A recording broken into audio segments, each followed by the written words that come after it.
여러분 반갑습니다. 돈으로 혼쭐 내는 남자 김경필입니다. 제가 오늘 여러분들에게 1시간 정도 좀 안 될 시간이긴 한데 말씀드릴 내용은 직장인의 진짜 노후 준비라고 하는 내용입니다.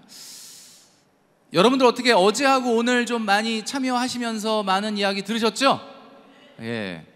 뭘 좀 해라 이런 이야기를 계속 듣게 되실 텐데 오늘은 여러분들의 그 귀를 좀 중화하기 위해서 하지 마라 이 얘기를 좀 하도록 하겠습니다. 자, 여기 지금 제가 연령대를 보니까 놀라운 게 굉장히 연세가 좀 있으신 어르신들도 계시고 굉장히 젊은 분들이 있어요. 그러니까 거의 20대부터 50, 60대까지 있는 것 같아요.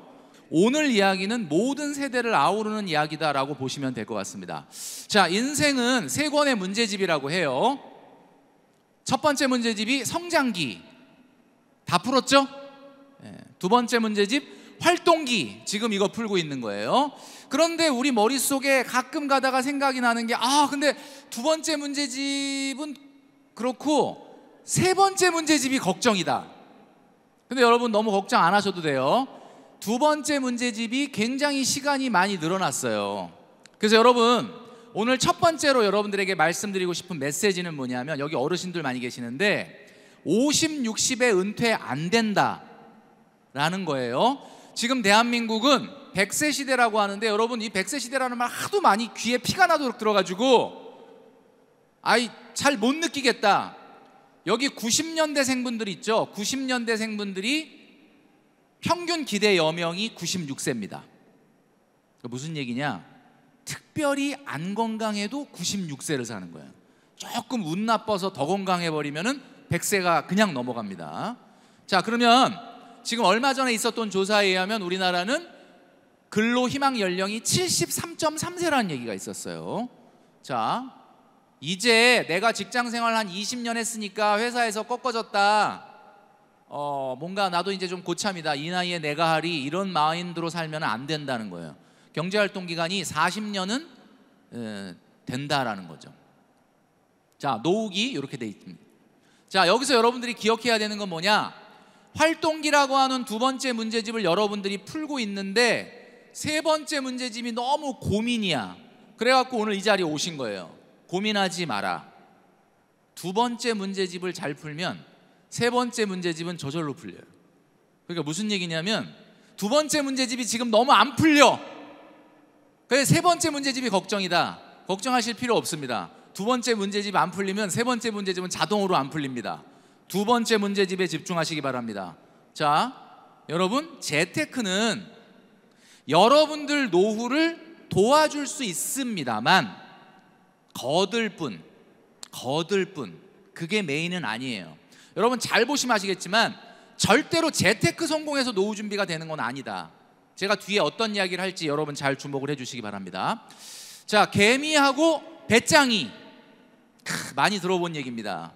자, 개미는 열심히 여름날 땀 흘려서 겨울을 준비했어요. 배짱이는 어떻게 했죠? 놀았죠.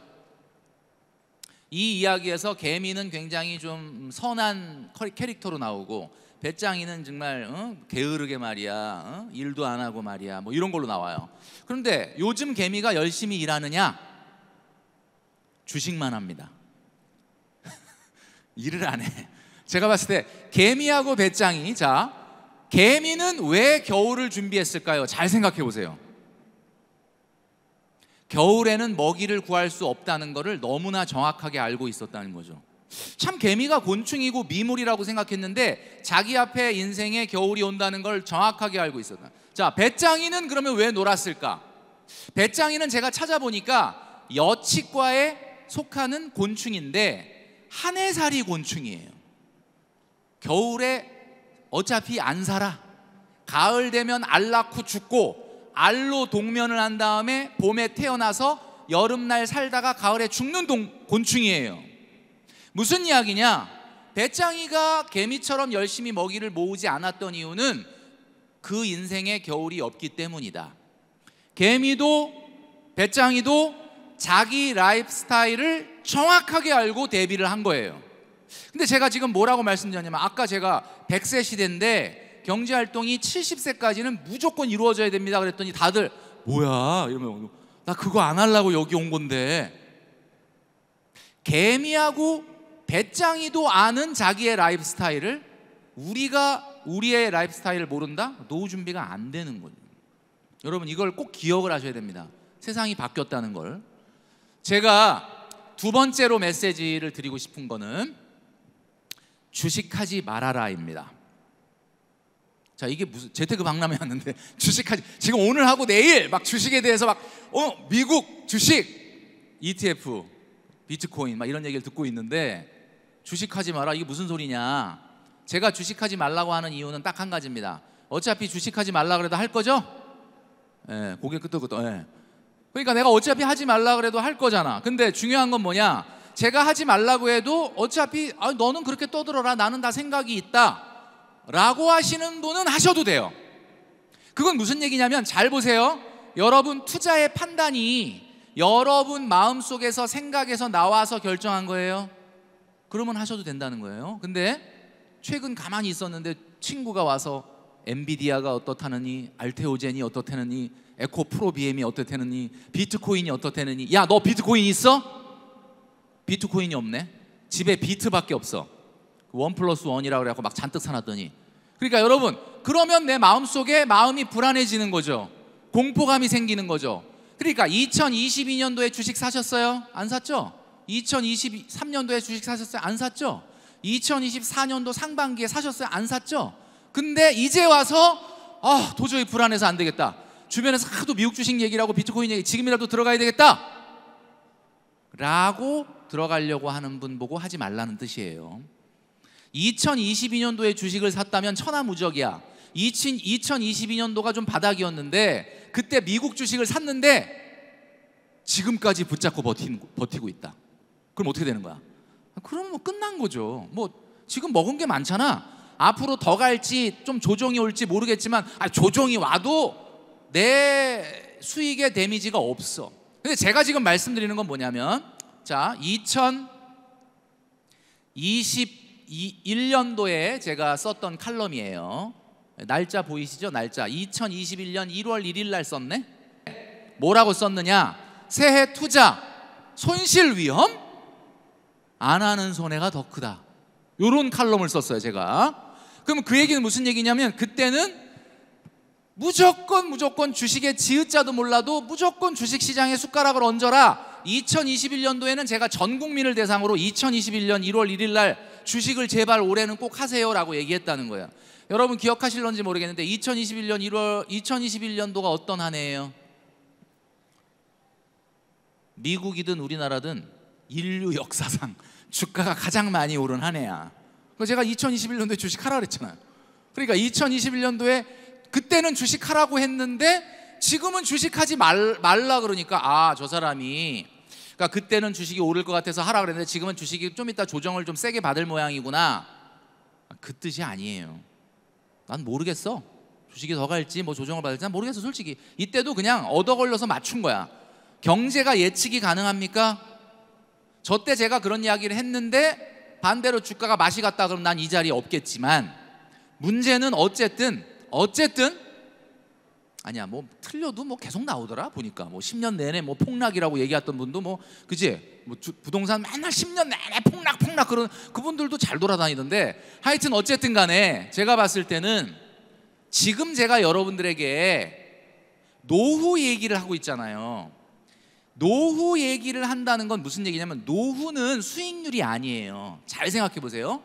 노후 준비는 rate of return이 아니라 stability다. 무슨 얘기냐? 수익률의 게임이 아니라 안정성의 게임이에요. 그러니까 여러분 2022년도에 산 것도 아니고 23년도에 산 것도 아니고 24년도 상반기에 산 것도 아닌데, 나 이제 5년 10년 후에 이제 은퇴 준비하려고 노후 준비하는 분이 지금까지 가만히 있다가 안 되겠다, 불안해가지고 좀 미국 주식 지금이라도 들어가, 그건 안 된다는 뜻이에요. 그리고 투자라는 거는 여러분 머릿속에서 판단이 돼야 돼요. 이거 해야 되겠다, 그러면 하셔도 돼요. 망하든지 흥하든지 본인이 책임지면 돼. 근데 문제는 꼭 내 생각이 아니라 주변의 친구나 어떤 사람이 내 마음속에 주입을 한 생각으로 주식 투자를 하면 100% 실패한다. 자, 뭐 앞에도 보니까 뭐 홍 박사님이 뭐 트럼프 얘기하시던데 보니까 예. 자, 제가 말씀드릴게요. 트럼프 얘기가 나왔으니까 트럼프 얘기 좀 안 할 수는 없을 것 같아요. 예. 뭐 요건 넘어가고 트럼프 얘기 좀 해야 될 것 같기는 합니다. 예. 자, 여러분, 트럼프는 정상적인 인물은 아닙니다. 여러분 아시죠? 많이 벌써 지금 취임하기도 전에 많이 겪고 있죠, 그죠? 예. 여러분 아시겠지만 기본적으로 미국이라는 나라를 250개 국가 중에 한 개의 나라로 만들어버린 사람이에요. 원래는 미국은 250개 국가 중에 한 개 나라가 아니라 세계 질서에서 어떤 역할을 하는 분명한 뭐 예를 들면 안보나 경제나 뭐 여러 가지 정치, 뭐 환경, 인권 모든 면에서 어떤 역할을 하는 나라였는데 그런 거 다 필요 없고 그냥 우리나라한테 이익이 되면은 동맹이고 별 이익 안 되면 적국이다. 한마디로 그냥 기업 경영하듯이 나라를 경영하겠다는 분 아닙니까? 그죠? 그러니까 어쨌든 이게 한국 경제에 굉장히 좀 어렵다는 거예요. 왜냐하면 한국 경제가 내년에 어려울 수밖에 없어요. 최근에 뭐 환율 올라가는 것 자체가 그런 것들이 반영이 되는 거죠. 여러분 아시겠지만 우리 노후 준비하고는 어떤 관계가 있느냐? 제가 좀 전에 말씀드렸던 것처럼 차가 이렇게 막히고 있잖아요. 그러면은 우리는 이런 길을 꿈꾸죠. 아, 나만 빨리 가는 방법 없나? 그게 재테크예요. 그게 재테크라고요. 그래, 재테크가 뭐야? 시간 안 쓰고 노력 안 하고 땀 안 흘리고 결과를 바꾸는 거예요. 다시 한번, 시간 안 쓰고 노력 안 하고 땀 안 흘리고 결과를 바꾸는 거야. 뭔 소리냐?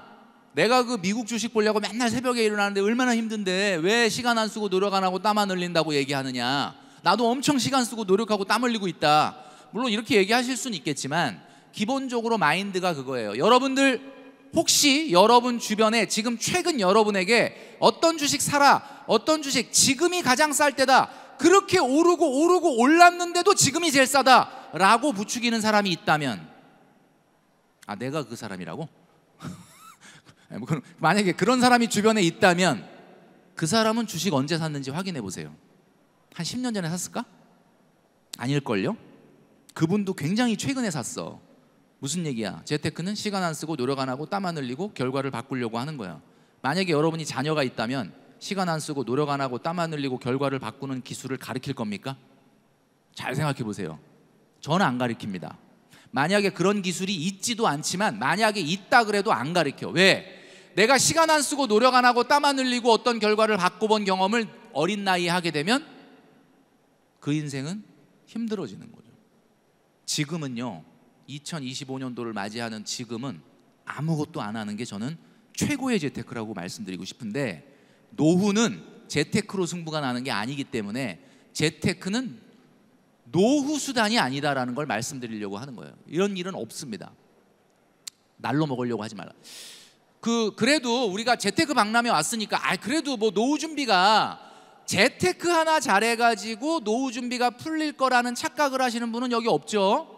여러분 머릿속에 재테크 잘해서 아파트 하나 잘 사고 땅 하나 잘 사고 주식 하나 잘 사서 내 노후 100세 시대가 편안해질 거다라고 생각하는 사람이 혹시 있다면 그 사람은 우리 할머니 할아버지 세대를 본 거예요.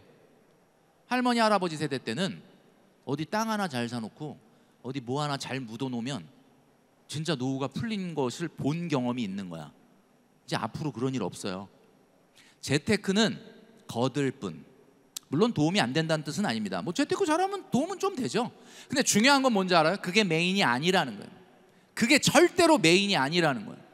자, 여러분 세계 5대 부자를 보여드리겠습니다. 5대 부자 5명이.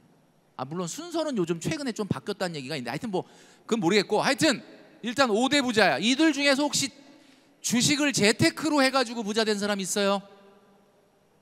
워렌 버핏? 워렌 버핏이 과연 주식을 재테크로 했을까? 워렌 버핏은 버크셔 해서웨이라는 투자 회사를 성공시킨 사람이고, 이 나머지 5명 모두 자기가 하는 일이 성공해서 부자가 된 거예요. 잘 생각해 보세요. 내가 하는 일이 성공해서 부자가 되는지, 내가 하는 일이 성공해서 부자가 됐어. 탑급 연예인들이 건물을 샀답니다. 제가 양세형 씨랑 이제 방송을 오래 했으니까 세형이가 건물을 샀어. 역시 뭐 재테크 잘하네. 세형이가 건물을 재테크로 샀을까요? 자기가 하는 연예인 일이 탑급 연예인이 됐기 때문에 산 거 아니야? 이분들이 잘 보세요. 이분들 중에 그 어떤 사람도 주식을 재테크로 사서 부자 된 사람이 없습니다. 자기가 하는 일이 성장을 했기 때문에 부자가 된. 여러분들이 아는 부자를 예를 들어 볼게요. 여러분들이 아는 부자, 여러분들 주변의 부자를 잘 보세요. 그 부자가 자기가 하는 일이 성공해서 부자가 됐는데 가보니까 재테크도 잘했네 이거지. 내가 산 코인이, 내가 산 주식 종목이 올라서 부자 된 사람이 있습니까? 잘 생각해 보세요. 특히 노후는 수익률의 게임이 아니라 안정성의 게임이기 때문에 절대 재테크로 뭐가 바뀌지 않아요. 제가 여러분 여기 와서 강의 한 최소한 10개는 들을 텐데 10개 중에 9개가 이겁니다, 이걸 하셔야 됩니다, 뭐 이런 얘기를 들을 것 같아서 제가 그게 아닐 수도 있다는 얘기를 중화하기 위해서 지금 말씀을 드리는 건데, 잘 보세요. 지금 노후라는 거는 수익률의 게임이 아니라 안정성의 게임이라고 그랬죠. 여러분, 이 간단한 예를 들어 볼게요. 500만 원의 노후 자금이 필요해. 상가 건물에서 월세 500 받는 게 나아요? 아니면 아파트에서 300만 원 받는 게 나아요? 500만 원이 낫지 않나? 상가 건물에서 500만 원 나오는 게 낫지 않냐? 그럼 잘 보세요. 금액은 수익률은 상가가 좋지. 똑같은 금액을 투자했는데 아파트에서 월세 300 받는 것보다는 상가 건물에서 500 받는 게 낫잖아. 근데 아파트에서 300 받는다는 건 똑같은 금액을 투자해도 아파트에서는 300밖에 안 나오고 상가 건물에서 500이나 나오니까 수익률은 뭐가 좋아? 상가 건물이 좋지. 근데 노후 생활 해보셨어요? 노후 생활이라는 게 뭐야? 안정성이라고 그랬죠. 편안하게 생활을 해야 되는데 부동산에서 전화 와요. 전화만 올 때마다 철렁철렁해. 뭐 나간다 그러는 건 아닌가, 뭐 고쳐달라는 건 아닌가, 또 뭐 옮기겠다는 건 아닌가, 환장합니다. 제가 제 집을 월세를 줬거든요. 제가 지금 4년 됐는데 자동이체로 월세가 오늘 들어올까 안 들어올까 걱정해 본 적이 없어요. 노후는 수익률이 아니라 안정성이다. 그렇기 때문에 여러분들이 2022년도에도 주식을 사지 않았고 23년도에도 사지 않았고 심지어 올해 초에도 사지 않았는데 오늘 재테크 박람회 와서 야 이거구나, 이거다 하지 말라는 겁니다. 잘 보세요. 왜 하지 말라고 그러냐? 첫 번째, 잘 보시죠. 지금 보여드리는 그림이 뭔지 아십니까? 미워도 다시 한번 코스피야, 코스피. 밉다, 그죠? 코스피. 근데 코스피가 지난 10년간 여러분하고 저하고 개미잖아요. 여러분하고 저하고, 그죠? 개미가 가장 많이 유입된 곳이 4곳이 있거든요. 가장 많이 개미들이 유입된 곳 4곳. 어때요? 웃음이 나오죠? 개미들은 왜 꼭 저 때 들어갈까? 왜 저 때 들어갈까? 아니 이럴 때 들어가면 안 되나? 이런 때 잘 보세요. 요런 때 파란색 때 들어갔으면 얼마나 좋아. 파란색 때 들어갔으면은 그냥 신경 안 써도 무조건 뭐 먹는 거야. 근데 왜? 자, 저 빨간색으로 표시된 4곳 중에 가운데 한 곳 저거 빼고는 먹은 적이 없어. 항상 개미들이 많이 들어가고 난 다음에 폭락이 왔어. 제가 지금 뭘 얘기하는지 아시겠죠? 여러분들의 공포감이 극에 달할 때가 가장 위험할 때다, 이렇게 보시면 되는 거예요. 공포감이 뭐야? 나만 바보 되는 것 같은데 이거 큰일 났는데? 아무 일도 안 일어나니까 너무 걱정하지 마세요. 자, 여러분, 여러분들이 그렇게 맹신하는 미국의 나스닥 종합지수입니다.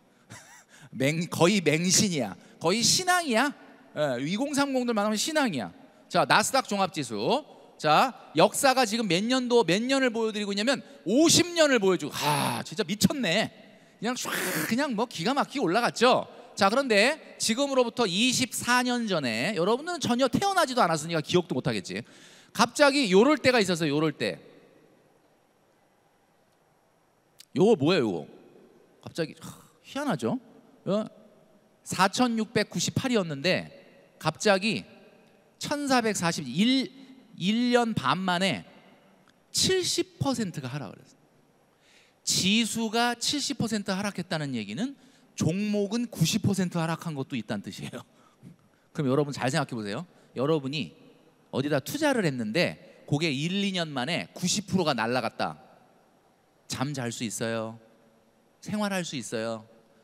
내가 10만 원 투자한 거가 10,000원 됐다. 그러면 상관없는데 여러분들의 인생이 걸린 어떤 돈을 여기다 넣었는데 이런 일이 나스닥에서도 생긴다.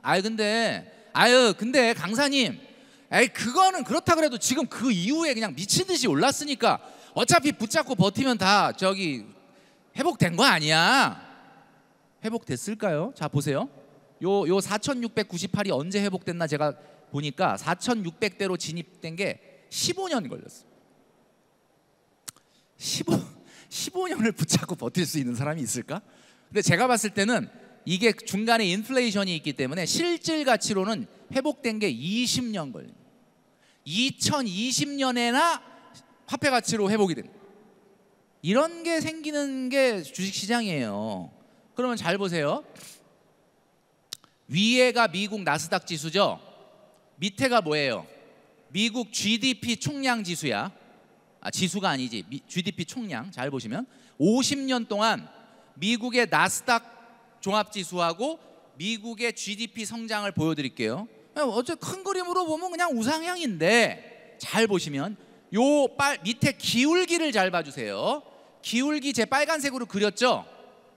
기울기가 뭔지 아시죠? 기울기를 잘 봐주세요. 요 기울기를 위로 쭉 옮겨볼게요. 이렇게. 자, 그러면 세 곳이 괴리가 생기는 거예요. 기울기가 역전이 되거나 극도로 꺾이는 곳이 생기는. 첫 번째, 주식의 기울기와 GDP 성장의 기울기가 너무 다르죠. 그러니까 그때 깨진 거 아니야. 그때 그 괴리가 해소되면서 폭락이 온 거잖아요. 그죠? 그러면 두 번째를 잘 보세요. 코로나 때야. 코로나 때 GDP가 오히려 빨간색 잘 보세요. 꺾어졌는데 주식만 미쳐서 날아가고 있죠. 위로. 오버슈팅. 그럼 이 오버슈팅 언제 해소됐어요? 그 다음에 2022년도 해소됐잖아. 저렇게 해소됐잖아. 그럼 요번입니다. 요번 언제 해소될까? 언젠간 된다는 거지. 이거 잘 보세요. 기울기가 이렇게 물론 GDP 가지고만 주식을 설명할 수는 없습니다. 뭐 그건 다른 변수가 있는 거죠. 당연히. 근데 그렇다고 하더라도 지금의 GDP 성장의 기울기와 주가를 보면 너무 오버슈팅이거든요. 거의 뭐 안드로메다로 날아간 거야 좀. 안녕히 계세요 여러분. 이거 아시죠? 그죠? 그럼 이거는 제가 지금 2022년 23년도에 미국 주식 보유하고 있는 분들한테 협박을 하는 게 아니라 그분들은 상관없어요. 23년도에 주식을 샀는데 뭐 지금 저게 조정을 좀 받는다고 무슨 내 수익이 무슨 데미지가 있겠어? 없어. 제가 이야기하는 건 뭐냐면 노후 준비하겠다고 지금 여기 와서 노후 준비 이제 5년 10년 해야 되는데, 그런데 2022, 23, 24년도 상반기에도 주식을 안 샀던 사람이 이렇게 올라간 가격에서 노후 준비하겠다고 주식을 산다? 안 된다는 얘기입니다. 기다려라. 언젠간 시장이 여러분에게 기회를 줄 때가 오는데, 기회가 줄 때가 언젠지를 모르는 사람은 어떤 사람이냐? 돈이 없는 사람이죠. 자본력이 없으면 그런 생각을 못해. 자본력이라는 게 뭔지 아세요?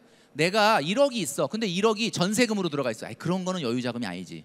그 전세금 빼서 주식 투자할 건 아니잖아. 그냥 나는 통장에 2억이 있어. 그냥 이거 뭐 할까? 이게 여유자금이에요. 이런 게 있을 때 시장이 박살날 때 들어가 보자. 나스닥이 엄청 싸졌다. 이럴 땐 들어가도 되는데 대부분 사람들은 다 그때 공포감에 털고 나오는 거예요.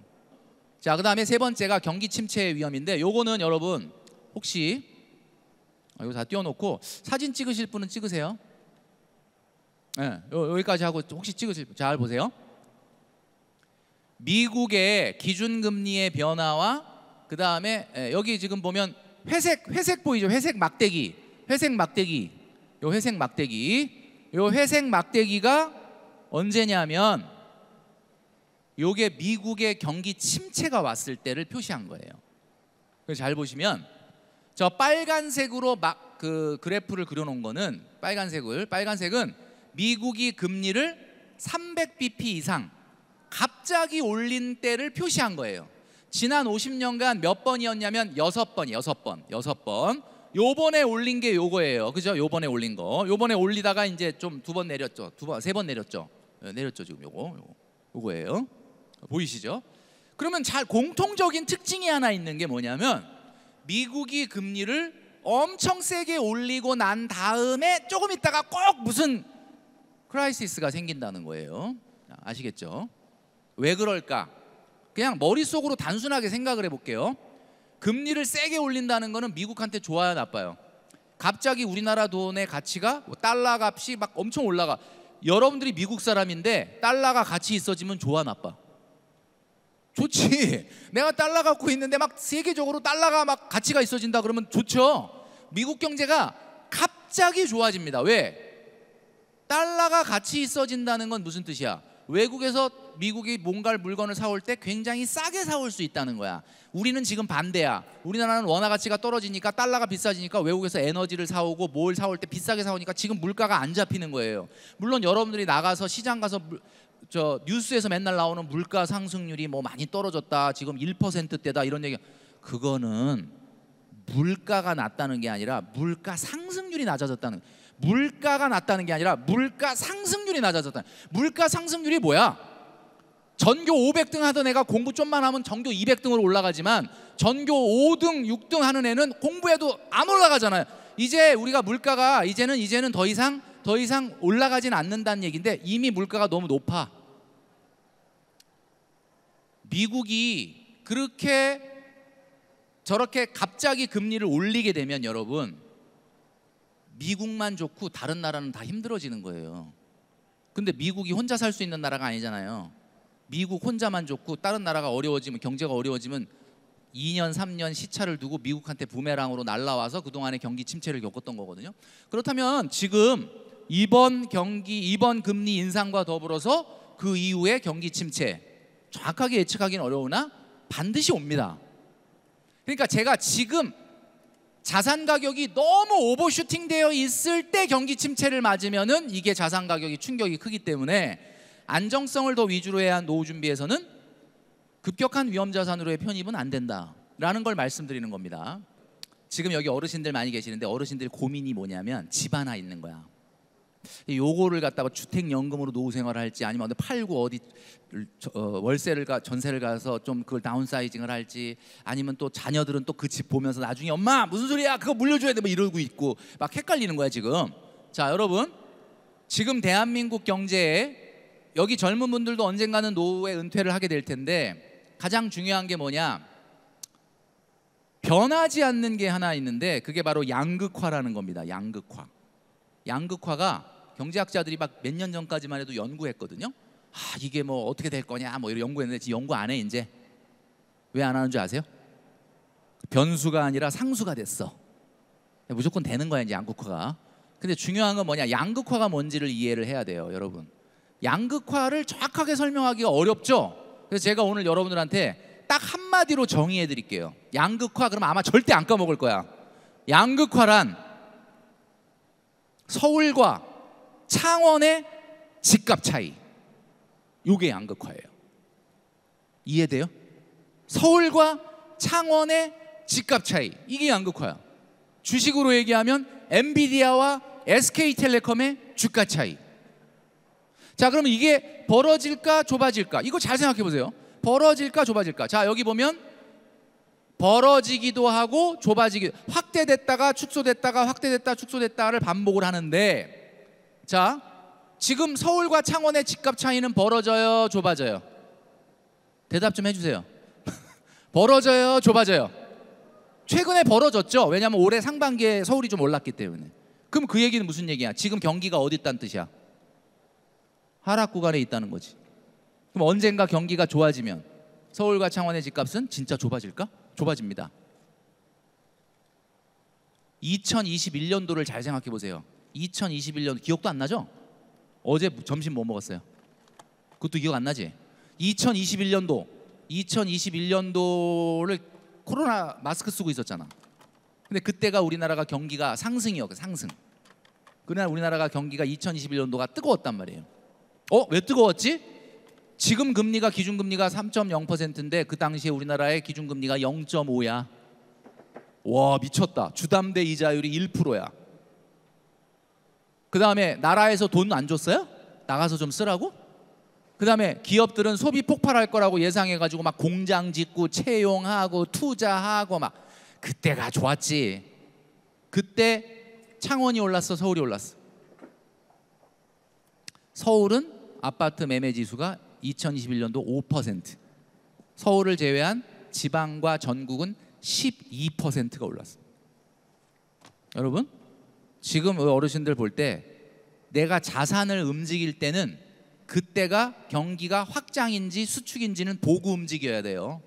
그걸 잘 봐야 되는 거예요. 자, 무슨 얘기인지 아시겠죠? 자, 이제 노후 얘기를 조금 구체적으로 얘기를 하고 오늘의 이제 결론을 말씀을 드리도록 하겠습니다.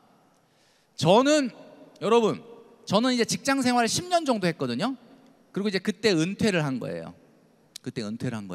야, 은퇴했는데 왜 나와서 저러고 있냐? 은퇴라는 개념을 우리가 먼저 바꾸실 필요가 있어요. 여기 이제 젊은 분들도 많이 있으니까 개념을 바꾸세요. 은퇴, 리타이어먼트죠. 리타이어먼트는 무슨 뜻이냐면 일하다가 안 하는 개념이 아니고 하기 싫었던 일을 그만두고 좋아하는 일로 바꾸는 거, 이게 리타이어먼트예요. 근데 나는 언제 바꿨다는 거야? 지금으로부터 벌써 16, 17년 전에 바꿨는데 경제활동 지금 27년째야. 26년? 27년? 이 정도. 그때 바꿨다는 거예요. 은퇴한 거예요, 저는. 그러니까 무슨 얘기냐? 여기서 힌트가 있어요, 여러분. 은퇴를 일 안 하고 노는 거다라고 착각하시면 안 돼요. 노는 거는 일하다 놀아야 기쁜 거예요. 여러분, 여행이 즐거운 이유가 뭐예요? 일상이 있으니까 여행이 즐거운 거지. 그 어르신들 여행 크루즈 보내줘봐. 갔다 와서 자식이 보내준 거니까 좋다고는 하지만 속으로 아우 지겨워, 막 집이 최고야 이런데, 여러분 잘 보시면 아시겠지만 주말이 좋아요, 평일이 좋아요? 주말이 좋죠. 여기 와서 앉아서 이걸 듣는다 하더라도 주말이 좋지. 왜? 평일이 있으니까. 여러분, 월요일부터 일요일까지 계속 놀아봐. 행복할 것 같죠? 지금은 막 죽기만큼 싫고 회사 가기가 싫어. 그러니까 만약에 일주일 내내 논다. 너무 행복할 것 같죠? 아닙니다. 여러분 아시겠지만 누구나 고통을 싫어하지만 기쁨은 고통에 비례하는 거예요. 고통이 없다면 기쁨은 없어요. 자, 여러분, 그렇기 때문에 중요한 건 여러분 노후 준비에 있어서 이거부터 하셔야 됩니다. 얼마면 될까? 얼마면 되겠냐? 얼마 있으면 될 것 같아? 적은 생활비로 될 것 같아요? 천만의 말씀. 자, 이거부터 하십시오. 자, 은퇴 후에 현실적인 노후 생활비를 지금부터 계산해 보겠습니다. 지금 뭐 이거 계산기 없어도 돼. 자, 계산해 볼게요. 자, 지금 쓰고 있는 월 지출 비용에서 교육비 빼세요. 대출이자 빼세요. 뺐죠? 얼마야? 그게 순생활비야. 그게 순생활비예요. 자, 그 순생활비에 곱하기 2배예요. 노후 생활비가. 이게 뭔 소린가? 이게 무슨 소린가? 왜 생활비가 늘어나나? 여러분, 월요일부터 금요일까지 회사를 가고 토요일하고 일요일만 여가생활 보내면서 쓴 생활비야, 그게. 근데 여러분들이 그토록 원하는 월요일부터 일요일까지 회사를 안 가는 일을 하는데 그거보다 덜 쓸 거라고요? 이거 무슨 뭐 1930년대 태어났어요? 1930년대, 40년대 태어난 분들은 가능해요. 근데 80년대 이후에 태어난 분들은 안 돼. 문화 레저 비용이라는 게 기본적으로 생활비에 들어있어요. 여러분, 자, 그래서 과거에는 어떻게 얘기했냐면 이렇게 얘기했어. 자, 과거 얘기예요. 지금 얘기는 아니에요. 자, 과거에는 이렇게. 자, 돈의 가치가 나이에 따라 달라져요. 자, 10만 원이죠, 위에 10만 원. 어떻게 10만 원 큰 돈이에요, 작은 돈이에요? 큰 돈이라고 얘기하기가 좀 약간 민망할 정도로 요즘 인플레이션이 심해. 근데 이거를 8살애한테 주잖아. 그러면 얘가 이만큼 기뻐해요. 까무러 쳐. 세뱃돈을 만약에 8살한테 10만 원 까무러 쳐. 얘가 노란색 알아요? 모를 것 같은데 알아요. 신사임당 알아요. 배춧잎보다 은행잎이 좋다 이런 거 알아요. 자, 12살 요 정도.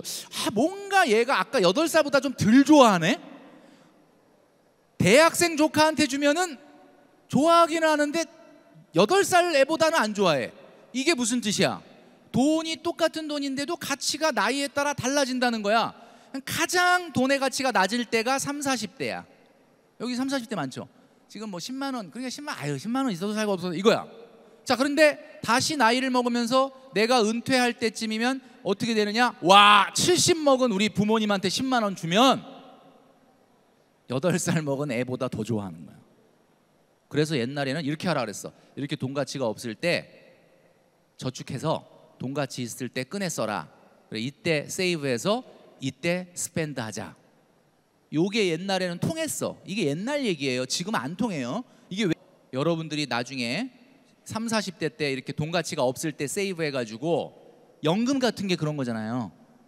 수익률 솔직히 제가 말씀드리지만 여기서 맨날 광고하잖아. 퇴직금 수익률 솔직히 보장 못해. 내가 그런 거 운영하는 데 있었잖아.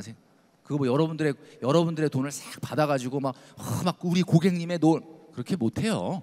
아시잖아요. 그러니까 무슨 얘기냐? 결국은 안 쓰는 게 모으는 거다라는 말. 그 가치가 없을 때 모았다가 이렇게 가치 있을 때 꺼내 쓰겠다라는 건데, 문제는 뭐냐? 옛날만큼 나이 먹어서도 돈 가치가 안 올라가는 거야. 이게 무슨 말이냐? 지금 60대 70대 멋쟁이들 많아요. 이제는 옛날에 우리가 그냥 100만 원도 안 되는 막 기초연금 가지고 그냥 저 자식들이 주는 용돈 가지고 그냥 뭐 대충 생활하는 그 부모님들 어렵습니다. 제가 지금 뭘 얘기하려고 하느냐? 제가 우리 강의 때 처음에 예고했던 것처럼 세컨 잡이에요. 이 말을 아마 여러분들 처음 들어봤을 수도 있어. 그래서 한번 좀 졸리기도 하고 그러니까 한번 따라해 볼게요. 세컨 라이프. 발음을 세컨 라이프, 세컨 잡. 그거 생각해 본 적이 없죠. 그러니까 여러분 잘 보세요. 국민연금 있어요. 여기 질문해 보니까 국민연금 고갈이 심각한데 어쩌고 저렇게 뭐 이렇게 질문해 주신 분이 있더라고요. 보니까 내용이 국민연금 수령이 불가능할 수도 있을 것 같은데 불가능하지는 않을 겁니다. 국가가 지급을 보증을 해요. 근데 물론 중간에 이제 괴롭히긴 하겠지. 더 내라, 늦게 받아라 뭐 이런 건 괴롭히긴 하겠지만 여러분들 그 찍혀 있는 국민연금 공단에 들어가서 나오는 금액 있죠? 빨간색 글씨. 그거는 보장을 합니다. 현재 화폐 가치로. 그러니까 걱정은 안 하셔도 되고요. 다만 국민연금이라는 건 말 그대로 진짜 교통비하고 기본 용돈밖에 안 되니까. 자, 공적연금, 퇴직연금 있죠? 그 다음에 아까 제가 얘기했던 것처럼 임대소득. 임대소득을 상가 건물에서 받을 생각을 하지 말아라. 근데 이런 건 있을 수 있어요. 내가 부천에 다가구 주택을 하나 갖고 있어. 근데 나는 서울에서 아파트에 살아. 월세가 제대로 거치느냐? 잘 안 거쳐요.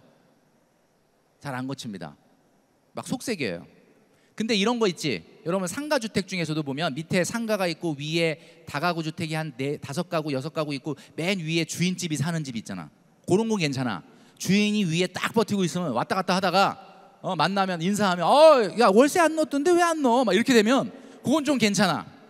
그러니까 무슨 얘기냐면 되도록이면 주택에서 받는 게 좋아요.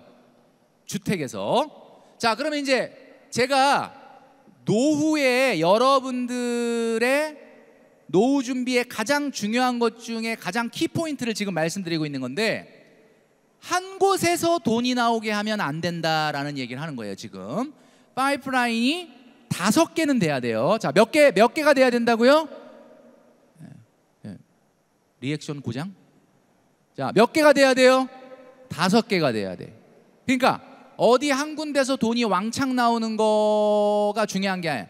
물론 왕창 나오는데 엄청 왕창 나온다 그러면 괜찮지. 내가 노후 생활비가 500만 원 드는데 내가 서장훈이야. 월세가 한 3천 들어온다. 그러면 뭐 3천이 좀 덜 들어와도 내가 생활하는 데 문제 없잖아.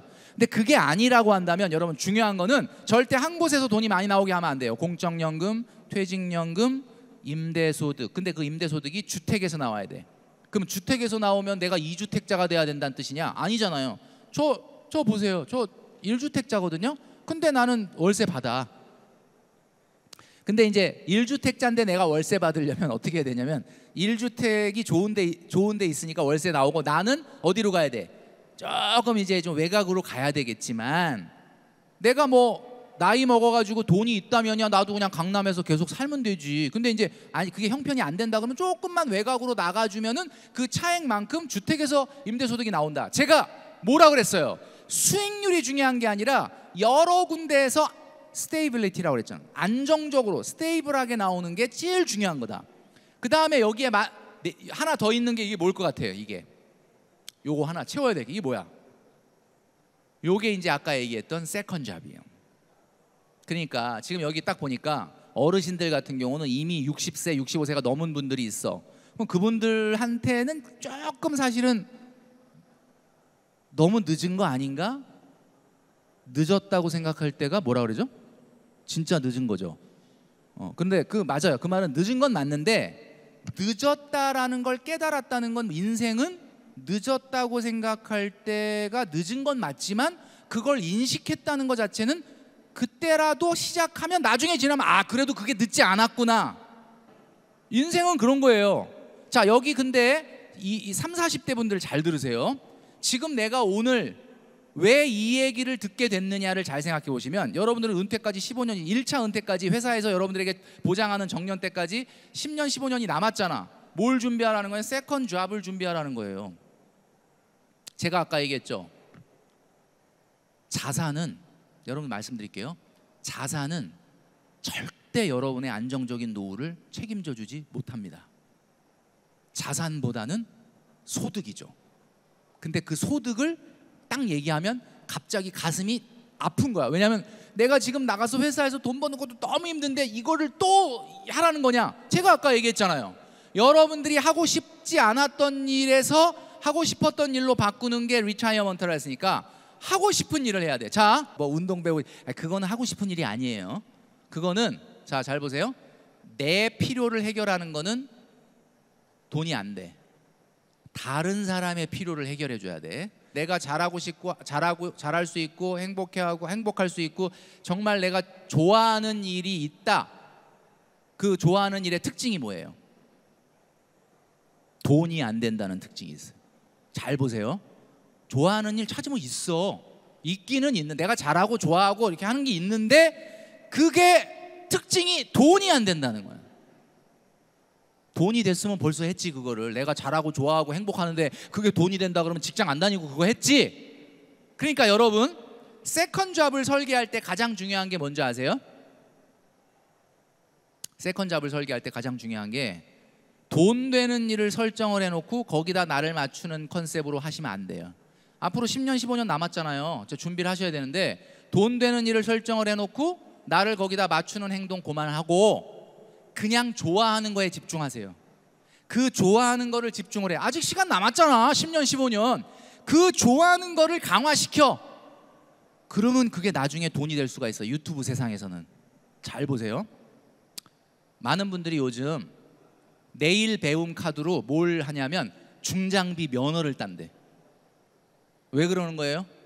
왜 그러는 거야 도대체? 중장비 면허 왜 따는 거야? 지게차 왜 배우는 거야? 그걸로 나중에 뭔가 세컨 라이프를 가져가려는, 하시면 안 돼요. 그 중장비가 여러분들의 인생에 여러분의 그냥 하고 싶어하는 일이에요? 아니잖아. 60까지 55세까지 하기 싫었던 일을 하고 그 이후에는 돈이 설사 정말 안 되는 한이 있더라도 내가 하고 싶은 일로 승부를 걸어라가 세컨 잡인데, 돈 되는 일을 딱 설정해 놓고 내가 지게차를 배운다? 여러분이 지게차 배우면 여러분 써줄까? 20, 30대 날고기는 친구들인데 나를 왜 써? 그러니까 꼭 많은 분들이 공인중개사 자격증을 따는 거야. 공인중개사 지금 유휴 인력이 5만 명이 넘습니다. 공인중개사? 아니면 어떤 사람이 바리스타 자격증을 딴대. 바리스타. 여러분 뭐 커피 좋아하세요? 네, 마시는 건 좋아하지. 네, 근데 여러분 카페에서 여러분이 50대 60대에 다 커피 내리고 있어봐. 오던 손님 들어오다 다 나가요. 어? 여러분 절대로 착각하시면 안 되는 게, 노후에는 세컨 잡이라고 하는 거는, 근데 세컨 잡이면 돈이 돼야 될 거 아니냐라고 얘기하는데, 오늘 아침에 저는 이제 CBS 라디오를 잘 듣는데, CBS 라디오에 이 9시에 알렉스의 그대 창가에라는 라디오가 있어.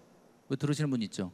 거기서 알렉스가 뭐라 그러냐면, 휴일인데 오늘도 나와서 일을 해요 라는 사연이 딱 들어오니까 알렉스가 뭐라 그러냐면, 다른 사람들이 다 돈 쓰고 있을 때 본인이 나가서 일하면서 돈을 번다는 거는 다른 사람 돈 쓰는데 그 시간에 돈을 벌면 2배로 버는 효과 아닙니까? 이렇게 얘기하더라고. 내가 항상 하는 얘기거든. 여러분 60세 이후에 세컨 잡, 세컨 라이프를 설계한 사람의 특징이 뭔지 아십니까? 돈을 덜 쓴다는 거야. 제가 55세인데 아직 유럽을 한 번도 안 가봤거든요. 골프 안 쳐요. 제가 김미경 대표나 김 작가나 뭐 3프로나 뭐 이런 이렇게 유튜브계 좀 이렇게 좀 잘 나가는 분들 미팅을 해보면 특징이 뭔지 알아요? 그분들 돈 잘 벌잖아. 일단 골프를 안 쳐. 왜 안 치냐? 하루에 6, 7시간을 그런 데다가 쓸 시간이 없는 거야. 해외여행 안 가. 갈 시간이 없어. 나랑 똑같아. 이게 무슨 얘기냐면 지가 좋아하는 일을 하는 사람은 누가 억지로 아껴라 절약해라가 아니라 돈을 쓸 시간이 없어요. 여러분 중요한 게 노후에는 세컨 라이프, 세컨 잡이 돼야만 여러분이 노후 생활이 안정된다. 여러분 지금 앞으로 소득 없이 인플레이션 해결이 불가능하다 그랬는데 인플레이션이 세 곳에서 나타날 거예요. 자, 세 곳 잘 주목해 주세요. 첫 번째, 자산의 인플레이션이 생깁니다. 자산에. 그 다음에 지금 이미 생겼죠? 주식이 그냥 미치도록 비싸잖아. 집값도 사실 좀 비싼 거예요. 좀 비싸요. 자산 인플레이션. 이게 어디로 옮겨가느냐? 가격 인플레이션으로 옮겨가요. 뭐든지 비싸지 않습니까 지금? 다이소 빼고. 그죠? 그 다음에 이게 가격 인플레이션이 어디로 옮겨붙느냐? 어디로 옮겨붙느냐? 임금 인플레이션으로 옮겨붙어. 근데 임금 인플레이션은 여러분한테 좋은 거죠. 임금 올려주는 건 좋은. 근데 문제는 뭐야?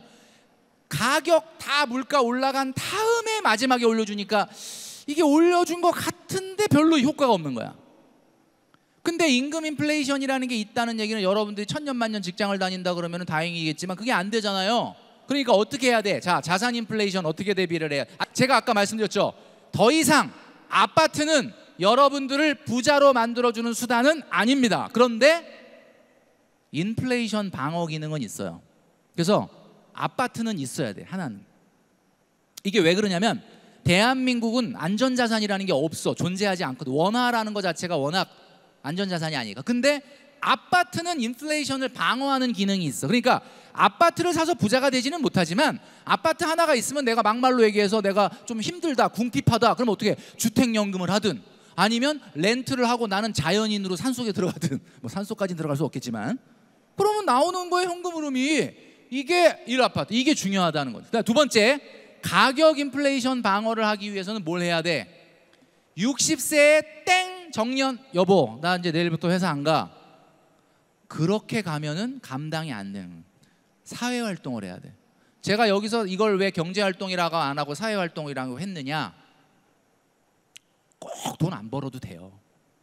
돈 안 벌어도 그 시간 동안에 내가 뭐 자원봉사를 하든 뭐 사회활동을 하든 무슨 뭐 모임을 가든 어디 가서 막 놀고 마시고 하는 모임만 아니면 여러분 뭐가 절약되냐면 소비가 줄어듭니다. 이걸 하라는 거예요. 근데 이게 만약에 세컨잡까지 발전을 한다? 그러면 이건 잘 보세요. 100만 원을 벌어. 내가 은퇴하기 전까지는 얼마를 벌었냐? 한 500, 600을 벌었는데 은퇴하고 강사님 얘기하는 대로 내가 하고 싶은 거 하라고 그래가지고 막 이거 하고 저거 해서 막 했더니 뭐 100만 원밖에 못 번, 150만 원밖에 못 번다. 150만 원밖에 못 벌어도요. 그 시간에 놀고 먹고 쓰고 했으면 150을 썼을 걸 안 쓰고 150을 버는 거니까 300의 효과가 있는 거예요. 세컨 라이프를 설계하셔야 된다. 왜? 인생이 이만저만 길어진 게 아니기 때문에 그렇다라는 거죠. 국민연금 고갈 문제 때문에 굉장히 심각한데 어떻게 생각하느냐? 저도 심각하게 생각해요. 고갈의 속도를 늦추는 개혁을 하고 있는 건데 중요한 거는 중간에 국가 주도로 개혁을 해서 뭐 돈을 뭐 9%에서 13%를 내라든지 아니면 뭐 조금 늦게 받아라든지라고 하는 수급 조건에 계약은 있을 수 있지만 지급액이 없어지거나 하진 않아요. 그리고 국민연금에 너무 큰 기대를 하지 마세요. 국민연금 여러분들 지금 딱 뽑아봐야 뭐 얼마 나온다고 하면 100 얼마 나온다 그러잖아. 100 얼마가 지금 돈으로 100 얼마 나오는 거야. 그러니까 뭐 그거 갖고 노후가 승부가 나지는 않죠. 그러니까 그거에 대해서는 너무 심각하게 안 생각하는 게 좋겠다라고 말씀드리고 싶고, 첫 번째 질문이 이거 제가 읽어드릴게요. 은퇴 자금을 스스로 준비해야 하는 상황에서 30대 후반 직장인이 빠르게 자산을 늘릴 수 있는 최적의 투자 방법, 재정관리 전략은 무엇인가요? 그래서 이거 나도 알고 싶어요. 근데 30대라고 하면은 막 지금부터 본격적으로 노후 준비를 하지는 않으실 것 같은데 두 번째 문제집에 집중하셔라. 저는 이렇게 말씀드리고 싶어요. 많은 분들이 그래요. 강사님, 저는 강사님이 그렇게 얘기하는 내 일에서 성공해야 된다, 내가 회사에서 성장해야 된다. 나는 근데 너무 일반적인, 내가 무슨 개발자도 아니고 IT 전문가도 아니고, 내가 뭐 여기서 지금 나 공무원인데 딱 주어진 임무만 딱 하라고 되어 있는데 내가 여기서 어떻게 성장 발전을 하죠? 여러분, 충주시의 공무원은 그러면 왜 그런 거야? 걔는 그거를 깨셔야 되는 거예요. 그러니까 제가 봤을 때는 30대 후반의 직장인이 노후 준비를 위해서 고민하신다는 건 너무 마음이 이해는 되는데, 일단 두 번째 문제집에 집중하시면 안 돼요. 일단 두 번째 문제집 뭐야? 회사 가서, 여러분 일요일이죠, 내일. 혹시 일요일 날 저녁에 뒷목이 뻣뻣해 보신 분 있어요? 가슴이 답답하다, 뒷목이 뻣뻣하다. 이게 무슨 뜻이야? 월요일부터 금요일이 굉장히 안 행복하다는 뜻이야. 그거부터 바꾸셔야 돼요. 월요일부터 금요일이 토요일하고 일요일만큼 익사이팅하지는 않겠지만, 최소한 일요일 날 저녁에 뒷목이 아프거나 가슴이 답답하다는 건 정상이 아니에요. 여러분의 일터가 행복하지 않다면 어떻게 되는 거야? 과소비를 하게 돼 있어요. 해외여행을 자꾸 여러분 주변에 혹시 있어요? 자꾸 쟤는 이렇게 소득에 비해서 맨날 해외여행을 가, 맨날 뭘 사고, 왜 저러지? 그게 나라고? 그런 친구 있죠? 그런 친구가 왜 그런 거예요? 일상이 안 행복하다는 뜻이에요. 일상이 안 행복한데 인생이 풀려요? 여러분, 월요일부터 금요일 날이 행복해져야지 인생이 성공하는 거 아니야? 아까 우리 보여드렸던 5대 부자 보세요. 그 5대 부자는 주말이 좋았을 것 같아요? 평일이 좋았을 것 같아요? 그 인생이 월요일부터 금요일까지가 그래도 힘은 들었지만 고생했지만 성취감 있고 좋았다 라는 거를 만들어야 되는 건데, 월요일부터 금요일까지는 죽기보다 싫어요 라고 하면서 토요일 일요일만 기다리고 사는데 돈을 안 쓰겠냐고. 그리고 나서 이제 와서 돈을 다 쓰고, 동기들은 다 7년 만에 5년 만에 1억을 모았는데 나는 2천만 원밖에 없어요, 어떻게 해요? 하면서 생각하는 게 주식, 코인이에요. 자, 제가 아까 첫 번째 보여드렸던 그림을 잘 생각하십시오. 첫 번째 문제집이 뭐였어요? 성장기. 두 번째 문제집이 뭐였어요? 활동기. 세 번째 문제집이 뭐였어요? 노후기였죠. 노후기 걱정하지 마시고 두 번째 문제집 집중하셔라. 두 번째 문제집을 잘 풀면 세 번째 문제집은 저절로 풀립니다. 이 세상에 어떤 부자도 자기가 투자한 종목이 대박나서 부자 된 사람은 없다. 내가 하는 일이 성장해야 부자가 되는 겁니다. 노후 준비는요, 자산의 게임이 아니라 소득의 게임이었습니다. 소득의 게임. 다시 말해서 여러분 지금 화장품 좋아하시는 분들은 아시겠죠? 화장품계의 지금 트렌드가 뭐야? 안티에이징입니다. 안티에이징. 노화를 막을 수는 없으나 노화를 느리게 가져가겠다. 그러면 제가 오늘 말씀드린 내용은 뭐냐? 은퇴를 막을 수는 없지만 이 은퇴의 시기를 늦추는 것이 핵심이다. 저속 은퇴. 저속 은퇴를 여러분들이 계획하셔야 된다 라는 점을 마지막으로 말씀을 드리면서 강의를 마치도록 하겠습니다.